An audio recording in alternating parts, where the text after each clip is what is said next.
Class 11th physics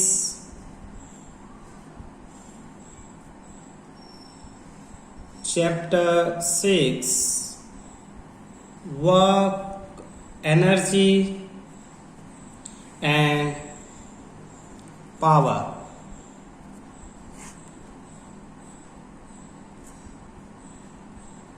तो सबसे पहले इसमें वर्क के बारे में पढ़ते हैं। वर्क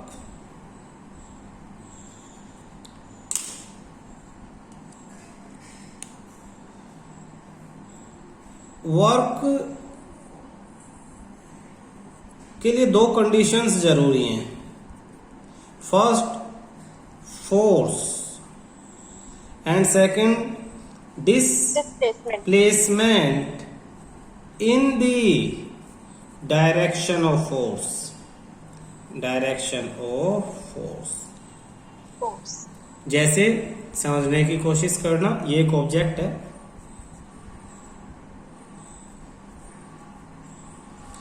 ये जो है ये फ्लोर फर्श है। एक बच्चा इसे ऐसे खींच रहा है, ऐसे धागे से, यहां धागा बंधा हुआ है। तो ये जो ऑब्जेक्ट है ये इधर ऊपर ऐसे जाएगी या फिर ये आगे चली जाएगी, एज इट इज आगे जाएगी। बच्चा इसे अगर ऐसे खींच रहा है, इस पे फोर्स इस तरफ लग रहा है, तो इसका मोशन इस तरफ ही होगा। इस ऑब्जेक्ट का मोशन किस तरफ होगा? इस तरफ होगा। हाँ, हॉरिजॉन्टल रहेगा। ठीक है। एक्चुअली ये जो फोर्स है इसके दो कंपोनेंट हो जाएंगे। ये थीटा है, तो थीटा की तरफ हो जाएगा एफ कोस थीटा, और ऊपर परपेंडिकुलर जो कंपोनेंट हो जाएगा F sine theta. F sine theta जो इसका वेट है नीचे की तरफ mg, वो उसको बैलेंस करेगा। तो एफ साइन थीटा किसको बैलेंस करेगा? mg। तो मूवमेंट के लिए कौन रिस्पॉन्सिबल है? F cos theta. तो वर्क कितना हुआ? Work equal to F dot S. इसी डॉट को हम सिंपल मैथमेटिक्स में तो मल्टीप्लाई कहते हैं, लेकिन फिजिक्स में डॉट प्रोडक्ट है। एक्चुअली फोर्स भी एक वेक्टर है, डिस्प्लेसमेंट भी एक वेक्टर है, और दो वेक्टर्स का जो डॉट प्रोडक्ट है वो वर्क है। तो फॉर्मूला आ जाएगा F into S cos theta. अब ये जो फोर्स है ये स्केलर मैग्नीट्यूड है, यहाँ फोर्स वेक्टर है, डिस्प्लेसमेंट वेक्टर है, लेकिन यहाँ पे ये एफ है, ये इस मैग्नीट्यूड, ये जो फोर्स वेक्टर है इसका मैग्नीट्यूड है एफ, और ये डिस्प्लेसमेंट इसका मैग्नीट्यूड है एस। तो F dot S cos theta ये आपके वर्क का फॉर्मूला है। और work is a scalar quantity. दो वेक्टर्स का डॉट प्रोडक्ट हमेशा स्केलर होगा। तो work is a scalar quantity, it not have any direction.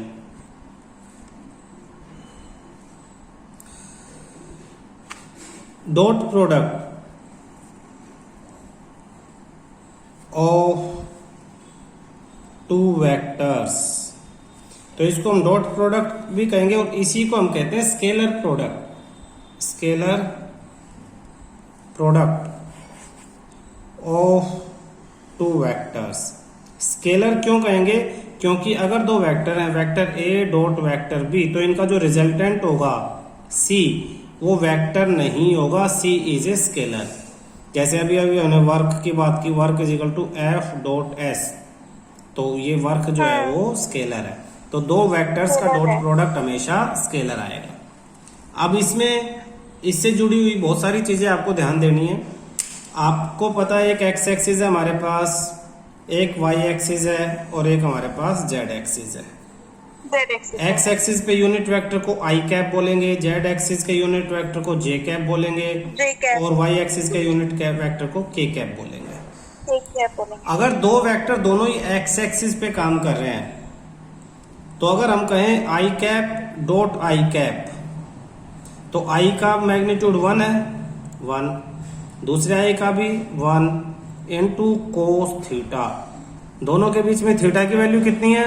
दोनों के बीच में थीटा की वैल्यू आई और आई दोनों ही एक्स एक्सिस पे, तो थीटा 0, तो वैल्यू पुट कर दें 1 इंटू 1 0 1 इंटू कोस 0। कोस 0 की वैल्यू क्या होगी? 1। 1 तो आंसर आ जाएगा 1।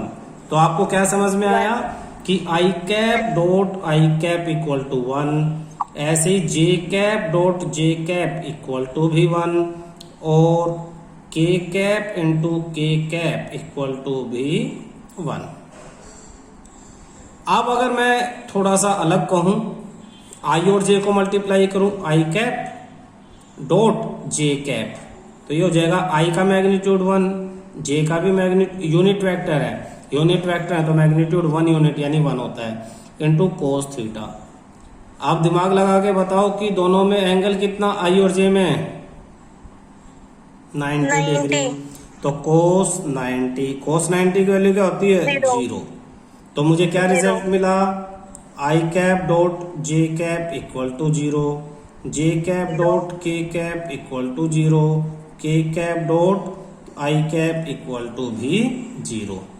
यानी 0 अगर वेक्टर्स अलग अलग हैं, परपेंडिकुलर हैं, अगर वेक्टर्स क्या हैं? Perpendicular, dot product of two perpendicular vectors are 0 0। आपने 9th में भी फिजिक्स में क्वेश्चन किए होंगे कि अगर ऑब्जेक्ट मूव हॉरिजॉन्टल करती है, वर्क उस पे परपेंडिकुलर लगता है, फोर्स डिस्प्लेसमेंट और फोर्स में अगर 90 डिग्री का एंगल है तो वर्क कितना होता है? आपने पढ़ा होगा जरूर, वर्क होता है 0। क्यों? क्योंकि work is equal to F dot S cos theta, और यहाँ पे थीटा 90 हो जाएगा, तो कितना भी फोर्स, कितने भी डिस्प्लेसमेंट हो, F into S into cos 90, तो एफ इंटू एस इंटू 0, तो आंसर आ जाएगा आपका 0। देखो अगर आपके पास दो वेक्टर हैं, दो वेक्टर जैसे एक कोई वेक्टर ए है, वेक्टर ए की वैल्यू है suppose A X I cap, यानी उसका एक्स एक्सिस पे जो कंपोनेंट है वो ए एक्स है, plus A Y J cap plus A Z K cap. ऐसे ही कोई वेक्टर है बी, उसका भी है B X I cap plus B Y J cap plus B Z K cap. तो जब हम इन दोनों को मल्टीप्लाई करेंगे vector A dot vector B, तो ये पहले वाला इन तीनों से मल्टीप्लाई होगा, ये वाला इन तीनों से होगा, ये इन तीनों से होगा, और ये भी इन तीनों से होगा। तो टोटल कितने आ जाएंगे? 9 आ जाएंगे। ये जब इन तीनों से होगा तो 1 प्लस 2 प्लस 3 प्लस ऐसे भी 9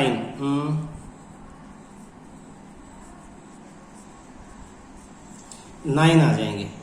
लेकिन 9 में ये जब पहले वाले से मल्टीप्लाई होगा तो ए x into B X I cap into I cap 1, लेकिन जब ये दूसरे से मल्टीप्लाई होगा तो ए एक्स इंटू बी वाई आई इंटू जे 0, तो ए एक्स इंटू बी वाई और आई इंटू जे 0, अभी अभी हमने किया। ऐसे ही जब ये थर्ड से मल्टीप्लाई होगा तो ये भी 0 हो जाएगा, लेकिन इसका सेकंड फर्स्ट से मल्टीप्लाई होगा तो 0, सेकंड से मल्टीप्लाई होगा तो A Y into B Y into 1, और जब ये थर्ड से मल्टीप्लाई होगा तो भी 0। ऐसे ही इसका के आई से मल्टीप्लाई होगा तो 0, के जे से मल्टीप्लाई होगा तो 0, के से मल्टीप्लाई होगा तो ए जेड और बी जेड इंटू 1। जो परपेंडिकुलर है वो तो 0 हो जाएंगे, जो सेम है वो रह जाएंगे। तो आपका आंसर आ जाएगा vector A dot vector B equal to A X B X plus A Y B Y plus A Z into B Z, ये हो जाएगा। इसको प्रैक्टिकली कैसे कहेंगे? प्रैक्टिकल एक एग्जांपल देके बताता हूं मैं तुम्हें। सपोज आपके पास वेक्टर ए है 3 आई कैप प्लस 2 जे कैप प्लस 4 के कैप, और आपके पास कोई वेक्टर बी है 2 I cap plus 3 J cap plus 5 K cap suppose, और आपको vector A dot vector B निकालना है, तो आपको कुछ नहीं करना, ना दिखाने की जरूरत है। आपका आ जाएगा 3 2 जा 6, 2 3 जा 6, 4 5 जा 20, यानी आपका आंसर आ गया 32 यूनिट। ये आपका आंसर है, और ये वेक्टर नहीं है, ये एक स्केलर वैल्यू है। तो इस तरह से दो वेक्टर्स का डॉट प्रोडक्ट निकाला जाता है, ध्यान रखना। तो ये डॉट प्रोडक्ट, Okay, दो वेक्टर्स का प्रैक्टिकली डॉट प्रोडक्ट निकालने का मेथड है। इससे पहले जो सिखाया था वो यही सब करने के लिए सिखाया था कि आपको समझ आए कि 3 को 2 से ही क्यों मल्टीप्लाई करना है, इससे और इससे क्यों नहीं करना, इससे और इससे करेंगे तो 90 डिग्री और 0 हो जाएंगे वो। तो ये समझना, ये वाली चीज समझना बड़ा इंपॉर्टेंट है, और इसके रीजंस आपको क्लियर होने चाहिए। ऐसा ना हो कि आप इसे सिर्फ रट लो, ठीक है ना। अब सपोज दो वेक्टर हैं, खुद सोचना। वेक्टर ए को वेक्टर ए से ही अगर मैं मल्टीप्लाई करूं तो मेरे पास क्या आ जाएगा, वेक्टर ए का मैग्नीट्यूड ए into cos theta, cos theta यानी कोस जीरो यानी 1, यानी ए स्क्वायर आ जाएगा। क्लियर है। और अगर दो वेक्टर परपेंडिकुलर होंगे ए इंटू बी तो 0 आ जाएगा, ये ध्यान रखना। अब आपका क्या क्वेश्चन है, अब आपका एक क्वेश्चन है, मैं लिखता हूं, देखना एग्जाम्पल, साथ साथ एग्जाम्पल करते हुए चलेंगे। 6.1 कहता find the angle between theta, find out करना है किसके बीच में, फोर्स कितना है, फोर्स की वैल्यू कितनी दी है, फोर्स की वैल्यू दी है 3i cap plus 4j cap plus 5k cap. Force आपको दे दी 3i cap plus 4j cap minus 5k cap. यहाँ प्रिंट नहीं है, प्रिंट गायब हो रखा है। इसके बाद डी डिस्प्लेसमेंट दे दिया 5i cap plus 4j cap plus 3k cap. Also find the projection of F on D. ये प्रोजेक्शन का मतलब क्या है समझा देता हूं। ये कोई एफ वेक्टर है और ये डी है, तो एफ के दो कंपोनेंट हो जाएंगे ऐसे करके, एक तो इस पे हो जाएगा और एक परपेंडिकुलर हो जाएगा ना, दो कंपोनेंट। ये थीटा है तो ये वाला कंपोनेंट होगा एफ कोस थीटा। तो एफ का वो कंपोनेंट जो डी के ऊपर है, इसी को कहते हैं projection of F on D. F vector का डी वेक्टर के ऊपर जो पार्ट आया हुआ है एफ कोस थीटा, इसी को कहते हैं प्रोजेक्शन। तो ये भी फाइंड आउट करना है। क्लियर है। तो अब आप देखो करना क्या है, अब हमें करना find the angle between force and displacement. Force और डिस्प्लेसमेंट में हमें एंगल फाइंड आउट करना है। तो फोर्स और डिस्प्लेसमेंट में देखो, एंगल फाइंड आउट करने के लिए सबसे पहले तो आप वर्क निकाल लो। तो वर्क क्या हो जाएगा, work F dot S dot product. अभी वेक्टर है ना हमारे पास, वेक्टर दे दिया तो दोनों वेक्टर के डॉट प्रोडक्ट निकाल सकते हैं हम। तो ये वेक्टर एफ है, ये वेक्टर डी है, तो एफ डॉट डी निकाल लेंगे हम सीधा सीधा। भी क्या था 5 3 जा 15 प्लस 4 4 जा 16 प्लस 5 3 जा 15, ठीक है। लेकिन ये माइनस था, एक में क्या था माइनस था ना, तो ये माइनस 15, तो इससे ये कैंसिल, कितना आ गया 16 यूनिट आ गया। क्लियर है। अब 16 यूनिट आपके पास क्या आ गया, वर्क। और वर्क का क्या फॉर्मूला है, वर्क का formula F into S into cos theta. अच्छी तरह समझना, ये वर्क कितना था 16 था, एफ कितना है मैंने बताया था, ये तो वेक्टर एफ है, ये वेक्टर की फॉर्म में है, ये मैग्नीट्यूड है एफ का। अगर ये एफ वेक्टर है तो इसका मैग्नीट्यूड कितना हो जाएगा, मैग्नीट्यूड निकालने का क्या फॉर्मूला है तुम्हें बताया हुआ है, रूट एक्स का स्क्वायर प्लस वाई का स्क्वायर प्लस जेड का स्क्वायर। तो 3 का स्क्वायर प्लस 4 का स्क्वायर प्लस माइनस 5 का स्क्वायर। तो माइनस 5 का स्क्वायर भी प्लस ही हो जाएगा, 25 16 और 9, तो ये हो जाएगा रूट 50। तो एफ की जगह पे आप लिखोगे रूट 50 इंटू एस। ऐसे ही एस यानी डिस्प्लेसमेंट, इसका मैग्नीट्यूड निकाल लो। तो इसका भी 5 4 3, तो इसका भी सोल्व करके 50 आएगा, तो इंटू रूट 50 और इंटू कोस थीटा, थीटा तो हमें नहीं पता ना, थीटा ही तो निकालना है। तो रूट 50 इंटू रूट 50, 50 आ जाएगा। 50। हाँ तो 16 ये 50 इधर आके divide equal to cos theta, therefore theta equal to cos inverse of 16 upon 50, 16 upon 50, इसे भी 2 से मल्टीप्लाई, इसे भी 2 से, ताकि पॉइंट में निकाल सकें। Theta equal to cos inverse of 32 upon 100 यानी 0.32। 32। और वो जो ट्रिग्नोमेट्रिक टेबल है उसमें देखेंगे तो थीटा की वैल्यू आ जाएगी हमारे पास, दे नहीं रखी है तो सिंपल यही लिखोगे कोस इनवर्स ऑफ 0.32। अब वो प्रोजेक्शन पूछ रहा है, उसने क्या पूछा था? Projection, projection. Projection of vector F on displacement.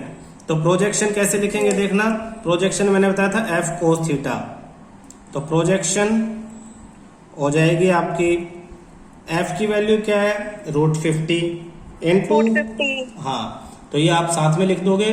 Projection के लिए रूट 50 कोस थीटा, और कोस थीटा, थीटा क्या था, कोस थीटा 16 अपॉन 50 था ना। देखो कोस थीटा की वैल्यू 16 अपॉन 50, तो को ये पूरा कोस थीटा, और कोस थीटा की value root 50 upon multiply 16 upon 50, तो 16 रूट 50 अपॉन 50 आपका प्रोजेक्शन है। ठीक है, ठीक है। भाई वेक्टर एफ दे दिया, वेक्टर डी दे दिया, वेक्टर एफ और डी को कैसे मल्टीप्लाई करेंगे, ये जो यहाँ सिखाया था वही अप्लाई कर लिया। एफ और डी को, वेक्टर को डायरेक्ट मल्टीप्लाई करके वर्क आ गया 16, लेकिन हमें वेक्टर का मैग्नीट्यूड एफ का और डी का मैग्नीट्यूड निकाल के इस फॉर्मूले में पुट कर दिया, work F S cos theta, work का भी, फोर्स का भी, एस का भी, सबको सोल्व किया, कोस थीटा की वैल्यू आ गई। तो इस तरह से हमारा ये क्वेश्चन सोल्व हो जाएगा। एक बहुत इंपॉर्टेंट थ्योरम है, आपकी पेपर में बड़ा पसंद करते हैं टीचर इसे पूछने के लिए, इसे हम कहेंगे work energy theorem, the work energy theorem. Work energy theorem क्या कहती है, आपने Newton third equation of motion तो पढ़ी है, V square minus U square equal to 2as, 2as, multiply both the sides by, multiply both the sides by half m, half m से multiply कर दो तो ये हो जाएगा half m v square minus half m u square equal to half m into 2as। तो 2 से तो 2 कैंसिल, ये क्या हो जाएगा half m v square, kinetic energy final, इसे हम क्या कहेंगे, final kinetic energy, final kinetic energy minus u initial kinetic energy initial kinetic energy equal to m a s, m into a into s। m a का क्या formula है, m into a क्या होगा, force, m into a force. तो kinetic energy final minus kinetic energy initial equal to f into s, और f into s क्या होता है, वर्क, वर्क। तो kinetic energy final minus kinetic energy initial equal to work. This is work energy theorem. इसका मतलब क्या है कि change in kinetic energy of a particle is equal to work done on it by the net force, therefore change in kinetic energy of a particle is equal to the work done on it by the net force।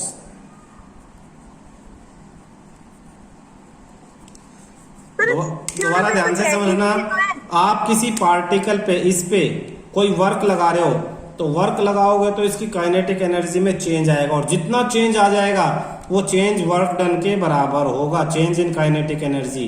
इसको ऐसे भी लिख सकते हैं, change in kinetic energy equal to work done. इस theorem का नाम अच्छी तरह याद कर लो, वर्क एनर्जी थ्योरम, बहुत आसान है।